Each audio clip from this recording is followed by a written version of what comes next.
Hi everyone and welcome to In the Sewers. In the Sewers is a series where I chat to bands varying in genres of rock and basically ask them what they've got going on, what they've been doing this year, what they're doing next year, and basically just having a bit of a chit chat. I've had some amazing interviews and I can't wait for you guys to see them. And welcome back to this series. I know it has been a long time coming, but I am so excited to be sharing it all again with you guys. And as you guys can see, I am a little bit under construction right now. I've got wallpaper coming off there, the lights are propped up against my microphone right there. I've got so much going on in here right now. So for the very first episode, I decided that I need to venture out of my sewers and go and find myself a little hole somewhere. Where did I go? I went to Durham and I visited Stevie, who is the frontman of the pop rock, hard rock band. I can't tell you what kind of rock they are, but they are a great rock band, and that is Juliet'S Not Dead. Juliet'S Not Dead I've interviewed before in a former life under a different moniker. So in this episode I did ask Stevie about the name change and what basically happened. Then we had a bit of a chinwag, including the songs that he thinks that have the greatest opening riff of all time, and you may be surprised by that. So I'll tell you what, instead of me nattering here, why don't we have a look and see what Stevie and I got talking about. Hi everyone, and I am joined by Stevie from Juliet'S Not Dead. How are you doing? You okay? I'm marvellous, thank you very much. It's the first time I've actually been out of the sewers, but since it's a new series and it's been a long time since we chatted, I thought it might be a bit of a thing for me to do. Yeah. So last time we spoke, as in In the Sewers, you were called Twister. We were. Not Juliet'S Not Dead. Correct. And that was in October 2023. A lot's happened. So a lot has happened in that will nearly be 2 years. Nearly, yeah.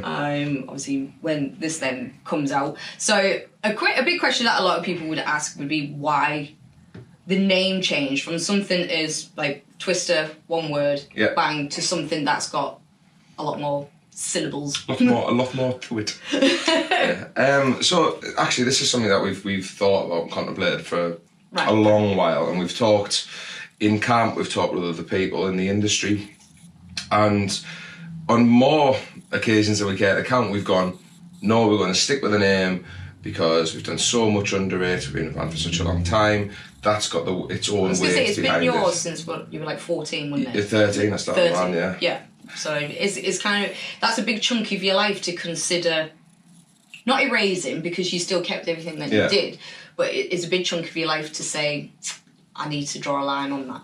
Yeah, so I'm not really seeing it as that. Yeah. So I think it's all about perspective. So a lot of people think, oh, well, you have erased everything. We haven't really. This is more like an evolution of the band, and like, I feel like we've just evolved into this next stage where we wanted to be. And I think we kind of needed to close the door on what we'd done prior and start afresh with this new banner. And I think that basically there was a lot of conversations happened when we were recording the album, mainly from our good friend Ramesh, and Jesus Christ, how hot did you make that tea? Well, yeah. got it warm. Bloody hell. So we spoke to Ramesh a lot, and he was like, the band's great, the songs are great, it should do really well, I think the name might hold you back a touch. Have you thought about changing it? Which we had. So this was a point where we sat down with each other, and over a period of about 3 or 4 months we've got a whiteboard there, and we threw as many names at that whiteboard as we could and narrowed it down to a mess, like, wasn't it? we narrowed it down to like 5, and then we tried them on for size and did some logos, and this was the one that sort of kind of fit where, not just where we're going but where we've been, and it was the next evolution of who we are. And I think it now really fits us. Yeah, and I mean, like, everything was kind of, since then, has not snowballed in a bad way. Like, you've just gained that much momentum, and if it can't snowball in a bad way. It's impossible. No, unless you melt down.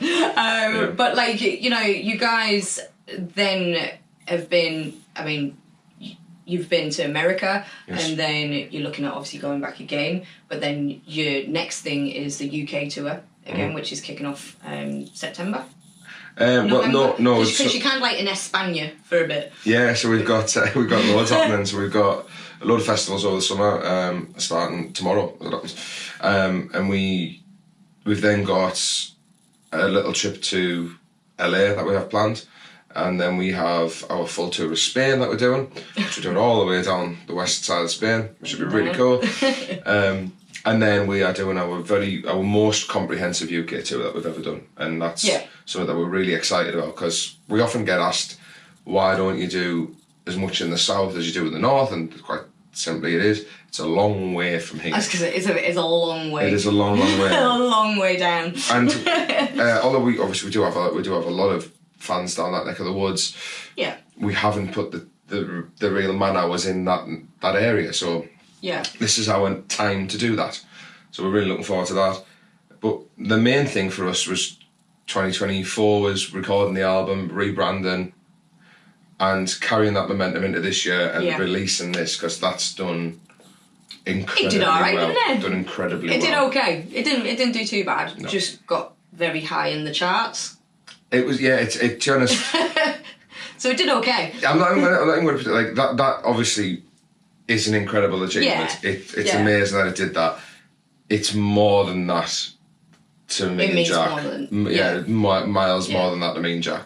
So when we set out to do this, we changed everything about our approach to writing. We changed everything about our sort of the process of doing it. And honest, it was a breeze. It was it was so easy, because we ended up with about 17 songs in such a short space of time, really.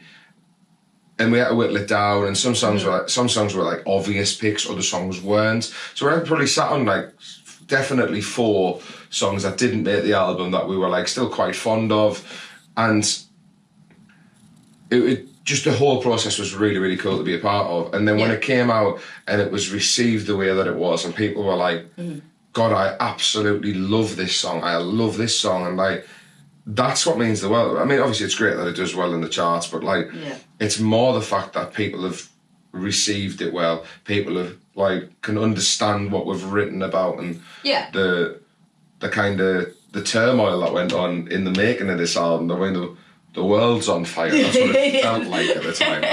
There's a lot of things. This world is ours, but it's on fire. Chained up and all. Yeah, there's a lot going on in that image. But like you said, everybody has, from that album, they have their own favourites and stuff like that. And you only did a select few music videos and that for it, which you guys can see online if you have a nosy. So what then happens to those songs that didn't make it? Is that then kind of they might creep on to the next album, or do you just want to keep them in the vault like Prince did and just never release them? So there's certainly, obviously, we're really lucky because demo-wise, everything gets demoed here. So this is, in case you don't know, this is our studio. Their little hole in the northeast. Our little rabbit's burrow. And we have our own studio, so everything that we demo and we do pre-production here. So we've already recorded the album once when we go to record the album. So all of the tweaky bits, if you like, so all the, does this need to be a double chorus? Does this need to be a stop there? There's all of them decisions, and they've already been made, really. Yeah. So we got the songs to a point where we thought, that's as good as that song's going to be right now. Right. Okay. Yeah. Some of the songs on this album were great straight out of the box. Like Open Fire wrote itself in an evening. Yeah. And then Battle Scarred was 3 separate songs that were made one. Gelled into one. Yeah. Yeah. 3 separate ideas that we were like, that will work with this, and this song doesn't work in its entirety, but that riff's really cool. And then that's how that song came about. So through the process, what we said was we didn't want to say no to anything. Every idea we had, we pushed to the nth degree. We took it right the way, even if we weren't enamoured with it, we took it right the way through to completion. One of them songs was Thrill Seekers, which ended up being the first single we released. And that there's, on my laptop, there's about 5 or 6 different versions of that song. Yeah. Because we weren't happy with it. We weren't getting what we wanted from it. And then literally the week before we went into the studio, we totally changed it. Rewritten it. Yeah, totally rewrote it. Took like the sort of bare bones, which was the guitar riff, and the chorus phrasings. And that was it. And that was it. And then the rest of the song started again. And then that came together in a minute. So some of the ideas that we had that were on them 4 or 5 songs, blowing this first.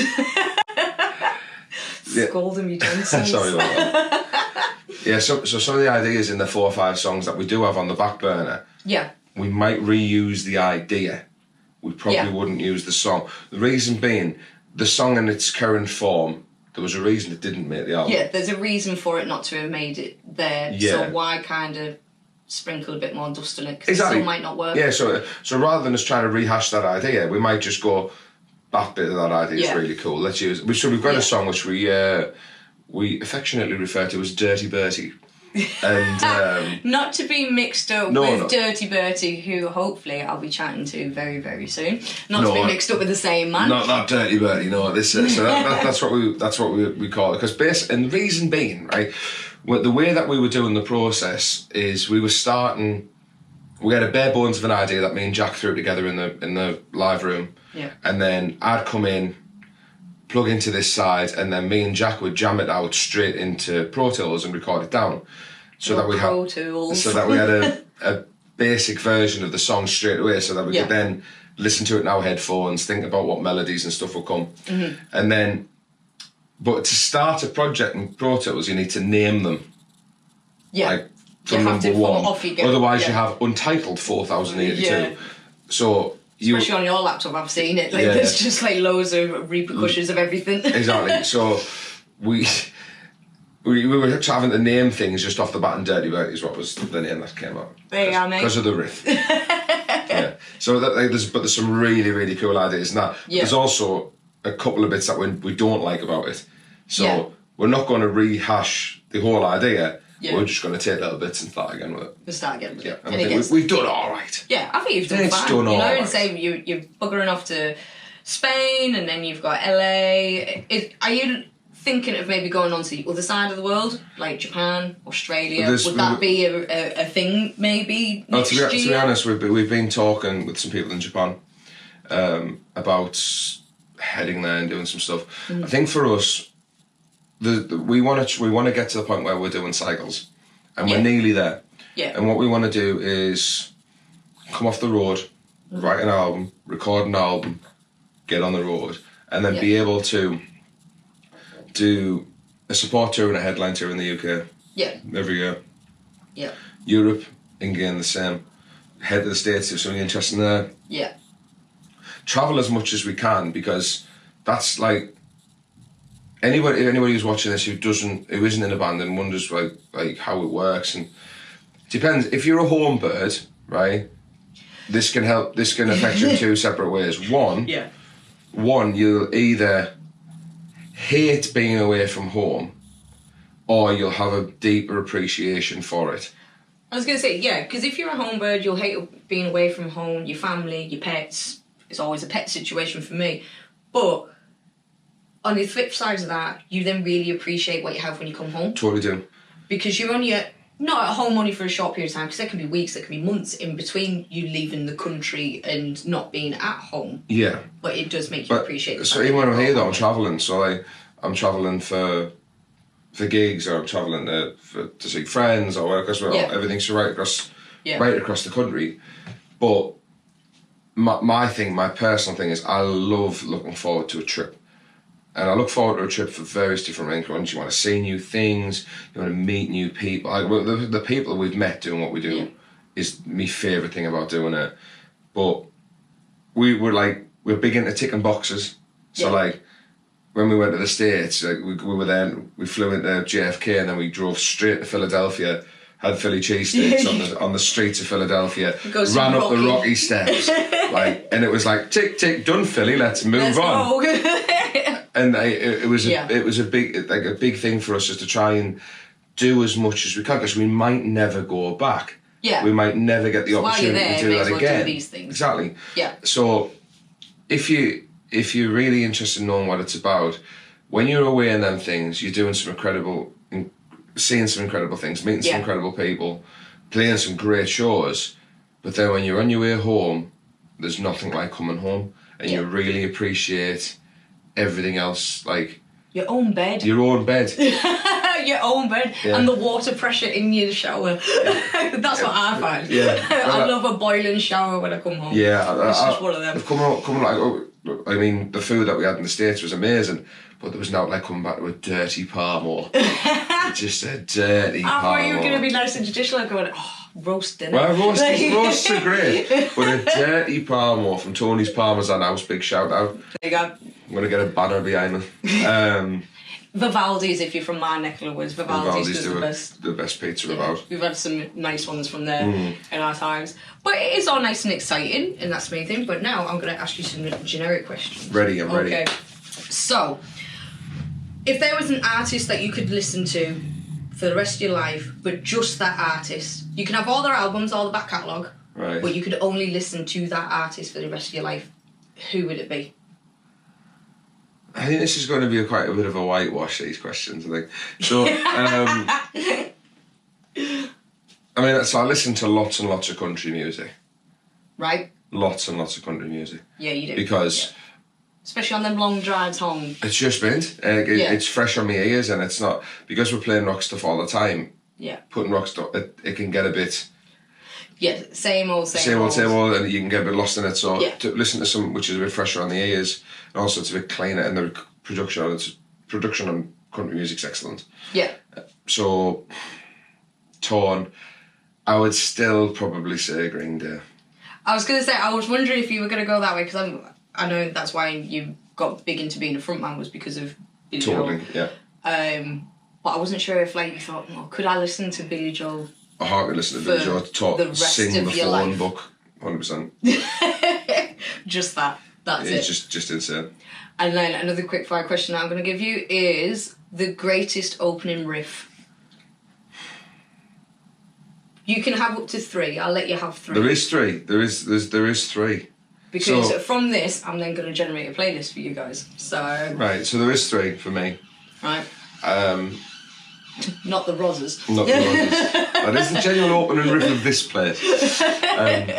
No, I think Sweet Child of Mine's got to be within the question, because Guns N' Roses, Appetite for Destruction. Absolutely iconic. Yeah. Thunderstruck. AC/DC. Yep. And maybe it's quite controversially Mr. Brightside, The Killers, because is that more of it because we're English and any time it plays everyone goes back to the dance floor? Is it just one of them? Just remember being like 14 and and hearing that going. I couldn't understand what he was doing on his guitar. It was like, what's that? The riff's got open strings in it as well as something which is like quite high up the fretboard. It's got a really like augmented kind of feel. It's a great riff, and I've not met many people that can play it properly. And that again falls into the same thing as the Sweet Child of Mine thing. Loads of people think they can play the Sweet Child of Mine intro and don't. Yeah. Miss it completely. They play a very interesting version of. And to be fair, you probably were 14 when that came out, because it was 2003. I had a look the other day. 12 then. 12, yeah. So I was 11. So it is as if that's like 22 years old. Yeah, stop that. That's horrible. That's awful. Stop that. Right, so there are your 3. AC/DC, Thunderstruck, Guns N' Roses, Sweet Child of Mine, and Mr. Brightside by The Killers. Nice. I quite like that. To be fair, the Killers have got some shouts across the board, though, because you've got When We Were Young's a great guitarist. Yeah, it is. It's brilliant.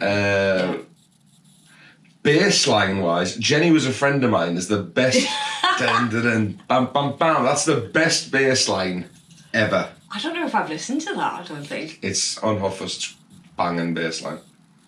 I've got to admit, I never really paid attention to him that much. Somebody told me he's a great intro guitarist. Yeah, I mean, to be fair, I think Killers are so underrated, man. Killers are amazing. Brendan Flowers is actually a very good vocalist.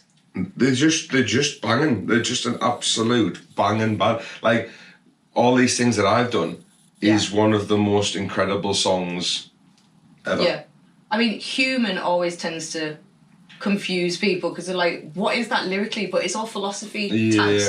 So he kind of went to the other side rather than just writing bangers. It was like, we'll go interesting. That's the one that's like. And people were like, huh? That was massive for a period of time. Human was such a big song. I was at college when that came out, I think. Yeah, that was such a big song. But like the first two albums, so you've got. I mean, on the first album you got Somebody Told Me, Mr. Brightside. Yeah. Jenny Was a Friend of Mine. What's the other one called? Well, it's going to annoy me. A few hours the other single, later. the other massive single they had. To be fair, I never paid attention to the Killers, other than when I was absolutely smashed in a nightclub. That was it. All these things that I've done is on that one as well. I need to find this song. We're going to have a Google now. Wait there. Welcome to the Google sessions at J&D HQ. Anyone else want a brew? Smile Like You Mean It. Oh my god, yeah. Of course it was. Yeah. Was it like the car advert? It's been on everything. Great song. Another great song. And that's all, they're all on the same album. Yeah. Like. And then to follow it up must have been quite difficult for them because they but were the first thing of the next was When We Were Young, which has got another great guitar line. Yeah, It's a great band. Iron band. Another question. Which band do you think is massively overrated but everybody loves? One band that I did get when they first came out. Right. Did get them, and I was into them. That I don't get anymore at all. Right. Are the 1975. Like I don't get them at all. Right. Okay. Yeah. Because they're only from up the road though. Well, Matt Healy's from Newcastle. He's from Newcastle. But like I really like the first album with like Chocolate and Sex on it. I think them songs are great. I think they're really well written. Yeah. But then maybe it's just because they sort of changed tact a little bit, and then stylistically it wasn't my thing. But yeah, I don't get them at all. Do you think maybe labels kind of get, because that can happen? Sometimes labels get involved and they say you haven't got a hit. We need to make it more commercial. But if you look at their set at Glastonbury this year, it's just a bit weird. Yeah. And like the whole, he was like announcing he was announcing on stage he was the best songwriter of his generation. Hate to break it to you. Disagree marginally. Yeah. It is a bit. I'll definitely go with them. On the opposite side of that, a band that is massively underrated and should be bigger than what they actually are. The Struts. The Struts. But they do really well in America because I interviewed them really last year everywhere. at Download. They still, I mean, and they do okay here, but they are massive in the States. But if you think of like, they did a single with Robbie Williams, which is pretty big. Yeah. It's a pretty big thing to do. They played on Match of the Day. I'd love nothing more than to play on Match of the Day. I'd be over the moon with that. They played Soccer Aid, man. Soccer Aid. If anybody that's got anything to do with Soccer Aid now is watching, please get me a shirt at Soccer Aid. I'd love nothing more than to kick a ball about with Harry Styles, maybe great crack. And there is a story about Harry Styles within the studio, but that is for another time. That's for another time. Leave that for now. So everything is just going straight ahead for you, but is there anything that you would like to say to people who are maybe sat on the fence with you guys a little bit? Okay. Like, because some people can say that your sound is a bit pop rocky, not rocky enough in some aspects, but then you've got some of your tracks, especially on this album, that are a lot heavier than your previous catalogue. Yes. So what would you say to people who are kind of sat on the fence? I think for us is we're not really trying to write music or release stuff that influences people one way or the other. So what we're trying to do is we're trying to be the best version of us. So when we wrote this album, we wrote a load of things down of like what makes our sound. At the time we were talking who are Twister, so now it's who are Juliet'S not then. Who am I? Who are we?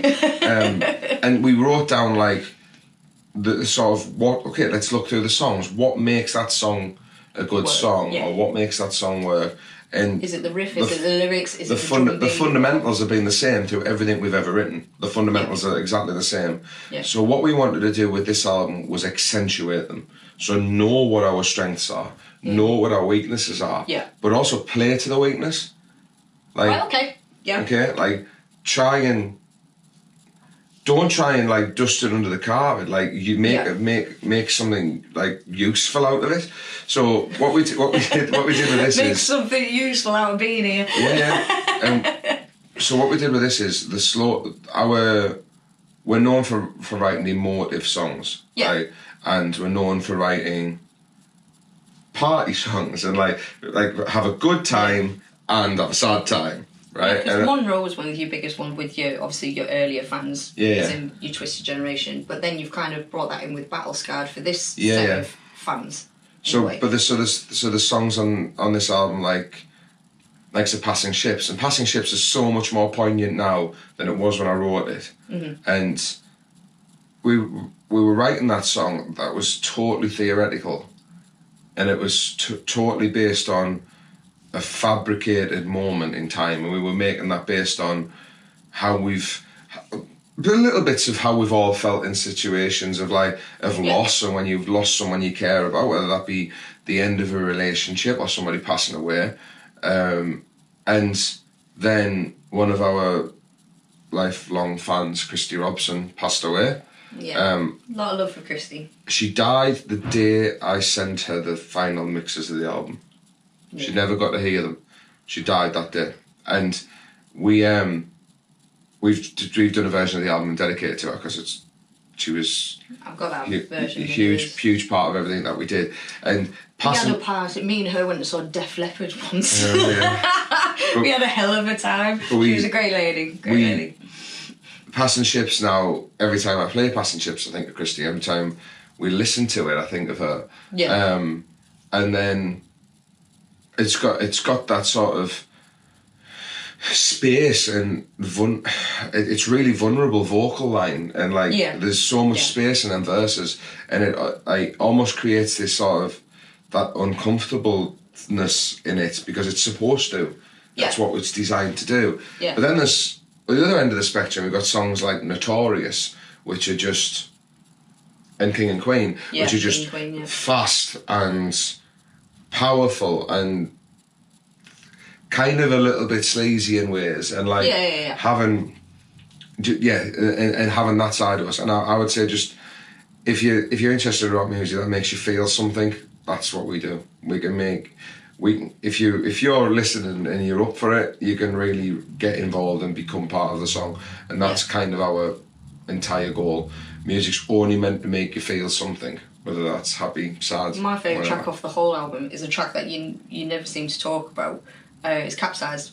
Right. I love that track. I just think it's a brilliant track, especially like vocally, how it changes, because it grows to this huge thing at the end, and that for me is just one of my favourites. But if you guys do want to find one of your own favourites, can people still get your album online and all that jazz? Yes, still get it everywhere. Because they're everywhere, that's why. Everything. I'm sure Del Boy's got some for sale at the market. No. Him and Billy Upton are like that. Yeah, we've got it on everything. But the best place to check anything out is juliet'snotdead.com. You can get. We've got our tour tickets on sale. We've also got an incredible VIP upgrade for the tour, which is on there. Read all about that. But we've got various different versions of this album on vinyl, 5 different colours of it. We have 2 different versions of the CD. 3 different versions of the CD. Yeah. Because you've got one where they're just talking all over it. Yeah. Basically, me and Jack. The DVD commentary, but on CD. Just chatting shit about it. But they're all for sale on our website, so go and check them out. Go and have a nosy. Right, I want you to make one last pitch to somebody who might be watching out there to get you on a big tour. If you could go on a big tour with anybody, this is your sales pitch. Right, okay. Go. And who would it be? I can't say, well, obviously, yeah. Dream gig though, totally dream gig. I'd love to play with Green Day and Biffy Clyro, like they're my 2 favourite bands. But, right, we're literally no bother. Like, we'll just sit in the corner, we'll behave ourselves, and then for like 40 minutes a night, we'll just give you 1,000,000%. Like, we would love to play with you. Come, please book us for a gig. If you're watching, Cheers. Thank you. But thank you very much, Stevie, for taking the time out to chat to Glamrat in the sewers. Brand new episode, brand new series. I've got more episodes for you guys. I will be back in my little hovel, which is under construction at the moment, hence why I'm out and about for this episode. But please stay tuned. I have got a lot more coming soon. And if you want more exclusive content as well, you can follow me on Patreon. These guys have a Patreon as well. If you want to check out all of their random shenanigans, like taking guitars apart and rigs and things and getting lost in the woods, recording yourselves singing somewhere. Doing lots of random things. Yeah, and you were on a beach in Miami as well. We did. We often take cameras and guitars next to bodies of water around the world. And their stuff's probably a lot more interesting than my stuff, but either way, you can check both of us out on Patreon. So catch you later, guys. See you in another episode. Bye. Thank you so much to Stevie and the guys from Juliet'S Not Dead for letting me hang out with them in their little hovel, as they called it, on the outskirts of Durham. But like Stevie said, they've got so much going on. They have their own Patreon page, as do I, if you want to go and check it out. All the links will be in the description below. But they've also going out on tour as well, going over to Spain. So they've got plenty of things going on. So make sure you give them a love, like, share and a follow, as well as little old me down there. And I'll tell you what, let's have a sneak peek at the episode that we got coming next week. But that's such a romantic story, you know. Got chatted up in a bar, you went home together, now you started a project. It's great. You know what? I'm pretty sure I've still got a picture knocking around as well from that night. I'll have to send it to you. Oh, yeah, definitely. We didn't even barely know each other and we were just hanging off each other absolutely rotten. Yeah, I remember a couple of days later I was looking at people on my phone that I'd never met before and I'm like, who the hell are they?